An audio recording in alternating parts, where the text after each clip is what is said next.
हरे कृष्णा दोस्तों, आज मैं प्रथम स्कंद का 7वां अध्याय आप लोगों को सुनाने जा रही हूँ। आप बहुत ध्यान से सुनिएगा। इसे मैं 2 भागों में सुनाऊंगी और ये पहला भाग सुनने मात्र से ही मनुष्य 84 लाख योनियों से छुटकारा पा जाता है। और आप लोग इसका दूसरा भाग भी जरूर सुनिएगा। उसमें आपको श्रीमद् भागवत महापुराण का निर्माण व्यास जी ने कैसे किया था उसका वर्णन होगा। हाँ, एक बात और दोस्तों, आप लोगों से मेरी प्रार्थना है कि श्रीमद् भागवत महापुराण की कथा को पूरा सुनते रहने के लिए आप हमारे चैनल को लाइक, सब्सक्राइब और कमेंट जरूर करें, ताकि आप जान और समझ सकें कि श्रीमद् भागवत महापुराण के द्वारा भगवान इससे क्या कहते हैं हमें, और अपने जीवन में क्या करना चाहिए और क्या नहीं करना चाहिए। तो शुरू करते हैं दोस्तों। ओम नमो भगवते वासुदेवाय नमः।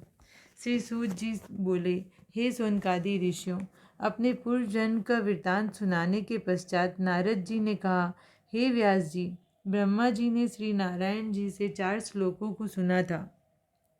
उन्हीं 4 श्लोकों को उन्होंने मुझे सुनाया। अब मैं उन श्लोकों को आपको सुनाता हूँ।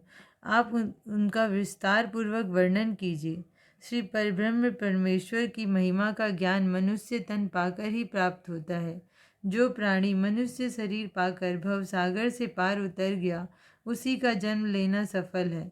जो प्राणी इस शरीर को पाकर श्री नारायण जी का स्मरण तथा ध्यान नहीं करता, वह 84 लाख योनियों में जन्म लेकर अत्यंत दुख प्राप्त करता है। यह कहकर नारद जी ने श्री वेद व्यास जी को उन 4 श्लोकों का अर्थ भली भांति समझाया। तदुपरांत कहा, हे व्यास जी, आपको चाहिए कि सर्वप्रथम आप परब्रह्म परमेश्वर के चरणों का ध्यान धरें, जिसमें आपका अंतःकरण पवित्र हो जाए तथा आपके हृदय में भगवान बैकुंठ नाथ का चमत्कार निवास करे। इसके पश्चात आप श्री नारायण जी के गुणानुवाद एवं चरित्रों का वर्णन करें। इतना कहकर श्री नारद जी वेद व्यास जी से विदा लेकर चल दिए। सूत जी बोले, हे ऋषियों, देवर्षि नारद जी परम धन्य हैं, जिन्होंने सारी संसारी जीवों के कल्याण के निमित्त मेरे गुरु श्री वेद व्यास जी को इस प्रकार उपदेश दिया था। अस्तु, श्री नारद जी की शिक्षा सुनकर श्री व्यास जी सरस्वती नदी में स्नान करने के पश्चात बद्रिकाश्रम में जा पहुँचे। वहाँ जाकर वे श्री नारायण जी के ध्यान में लीन हो गए। उनको चिंता होने लगी कि किस प्रकार से उन पर ब्रह्म परमेश्वर की लीलाओं का वर्णन कर सकूँगा। जिस समय व्यास जी इस प्रकार चिंता कर रहे थे, उसी समय उनके हृदय में आदि ज्योति का एक प्रकाश चमका। तब श्री व्यास जी ने श्री नारायण जी की कृपा से स्तुति करने की सामर्थ्य पाकर उन 4 श्लोकों को, जिन्हें श्री नारद जी से सुना था, विस्तार पूर्वक लिखना आरंभ कर दिया। तदंतर ग्रंथ समाप्त होने पर उसका नाम श्रीमद् भागवत महापुराण रखकर उसे अपने पुत्र श्री सुखदेव जी को पढ़ाया। श्री सुखदेव जी ने उस कथा को राजा परीक्षित को सुनाया, जिसके पढ़ने तथा सुनने मात्र से संसारी माया छूट जाती है। श्री सुखदेव जी राजा परीक्षित से कहते हैं, हे राजन, कुरुक्षेत्र में 18 अक्षौहिणी दल के एकमात्र होने पर कौरवों में 18 दिन तक घोर युद्ध हुआ था। उस युद्ध में बहुत से सूरवीर तथा हाथी घोड़े मारे गए थे। भीमसेन ने अपनी गदा द्वारा धृतराष्ट्र के सब पुत्रों को मारने के उपरांत दुर्योधन की जांघ तोड़कर उसे पृथ्वी पर गिरा दिया था। महाभारत होने से पहले जिस समय राजा दुर्योधन ने राजा युधिष्ठिर सहित सब पांडवों तथा उनकी स्त्री द्रौपदी को छल द्वारा जुए में जीतकर दुशासन द्वारा द्रौपदी को बाल खींचते हुए भरी सभा में बुलवाया था तथा उसे नंगी करने एवं अपनी जांघ पर बैठाने की आज्ञा दी थी, उस समय भीमसेन ने यह प्रतिज्ञा की थी कि भगवान श्याम सुंदर की कृपा से मैं एक दिन इस नीच दुर्योधन की जांघ तोड़ डालूंगा। अतः महाभारत के युद्ध में श्री कृष्णचंद्र जी की कृपा से भीमसेन ने अपनी प्रतिज्ञा को पूर्ण किया। जिस समय पैर टूट जाने के कारण दुर्योधन घायल होकर रणभूमि में अकेला पड़ा हुआ था, उस समय द्रोणाचार्य के पुत्र अश्वत्थामा ने उसके पास आकर कहा, हे दुर्योधन, हम तुम बचपन में साथ साथ खेले हैं। आज तुम्हें शत्रुओं ने जो यह दिन दिखलाया है, इसे देखकर मेरे हृदय को बड़ी चोट पहुंची है। अब तुम मुझे जो आज्ञा दो, वही कार्य मैं शत्रुओं के प्रति करूं। यह सुनकर दुर्योधन ने अश्वत्थामा से कहा, हे भाई, मुझे अपनी जांग टूटने का उतना दुख नहीं है जितना कि पांडवों के जीतने तथा राज्य प्राप्त करने का है। फिर तुम्हारे रहते हुए भी मेरे शत्रु पांडव राज्य करें, यह अत्यंत ही शोचनीय है।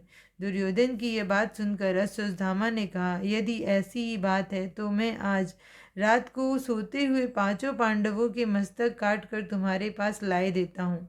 यद्यपि सोते हुए शत्रु को मारना पाप है, फिर भी तुम्हारी प्रसन्नता के लिए मैं ऐसा कार्य करने के लिए प्रस्तुत हूँ। दुर्योधन ने कहा, यदि तुम ऐसा कर सको तो मैं तुम्हारा बहुत आभारी रहूंगा।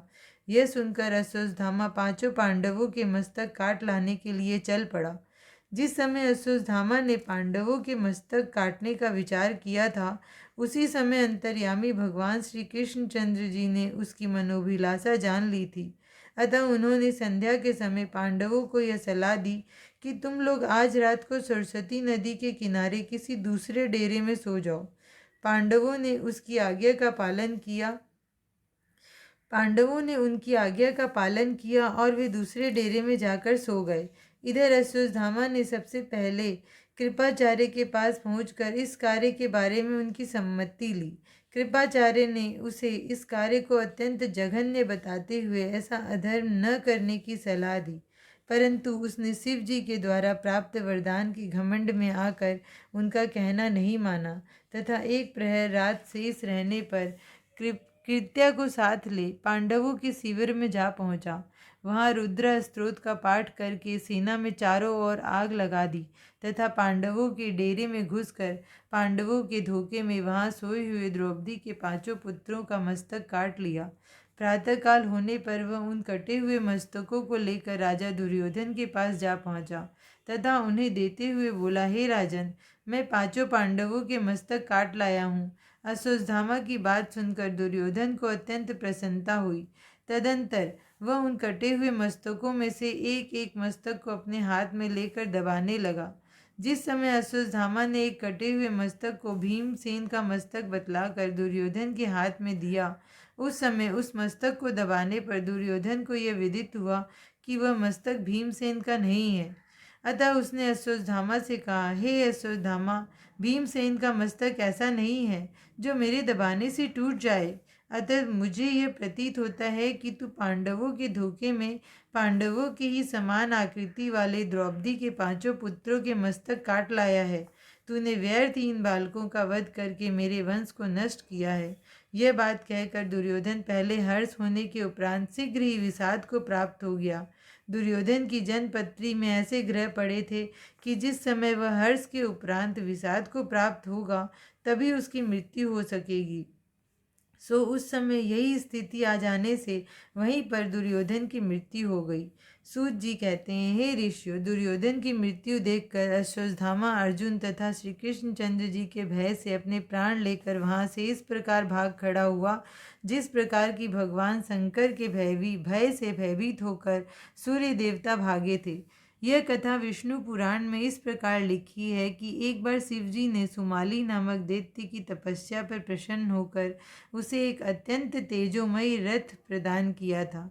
वह रथ ऐसा वेगवान तथा प्रकाशपूर्ण था कि सूर्य नारायण जिस स्थान पर रात करते थे उसी स्थान पर पहुंचकर सुमाली दैत्य अपने उस रथ के प्रताप से पुनः प्रकाश फैला दिया करता था। सूर्य नारायण ने जब यह हाल देखा तो अत्यंत क्रोध करके उस दैत्य को मार गिराया। सुमाली भगवान शिव शंकर की शरण में पहुंचकर विलाप करने लगा। शिव जी ने उसे साथ लेकर सूर्य नारायण का पीछा किया। शिव जी को आते देखकर जब सूर्य देवता भयभीत हो भागने लगे, उस समय श्री शिव जी ने अपना त्रिशूल मारकर सूर्य का रथ काशी जी में गिरा दिया था।